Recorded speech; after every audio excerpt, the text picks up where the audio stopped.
is truly fertile ground for those who have a flair for the unusual, but if you want to check out one curious collection, you're going to have to come right here to this warehouse in Brooklyn to find the Morbid Anatomy Library. Joanna Ebenstein created the Morbid Anatomy Library as an extension of her popular blog, where she obsesses about death. Her hobby got slightly more serious after a month-long trip to Europe to visit every medical museum she could find.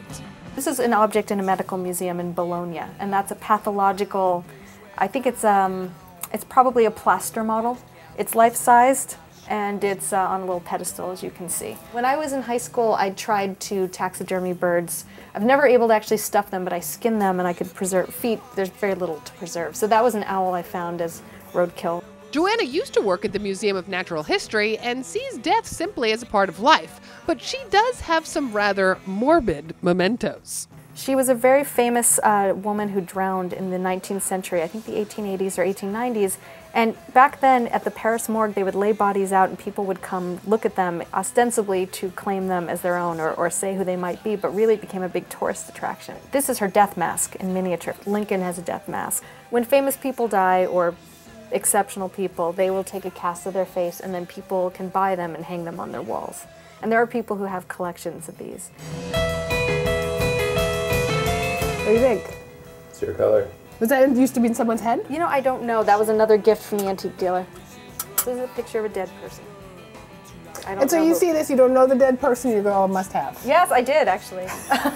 My mom got me that for my birthday last year, and it was the first year, you know, parents always kind of try to get it right, and sometimes they're close. This time I was like, yes, this is it, Mom, you got it. I don't think my mom would ever think about getting that encased in plastic for me.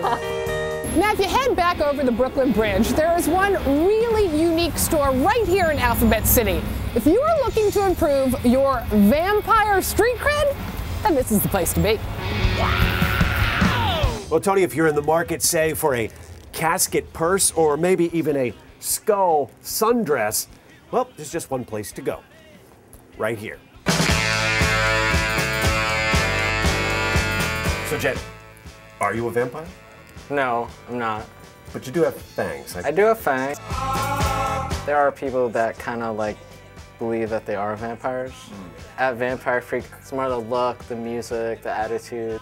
Over here we have Cliff, our master goggle and gas mask maker. He makes our gas masks and goggles here custom made in the store. You've always got to have a good gas mask and goggle guy. Oh yeah. Or you're not going to make it. I know people that are into this that are lawyers and Wall Street bankers and brokers. We try to incorporate a little bit of color, a little bit of white, you know, some reds and purples.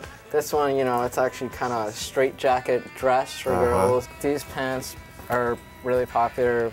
They're kind of like the more bondage pants. People are just intrigued by it. It's like fascinating. People think it's like sexy and cool looking.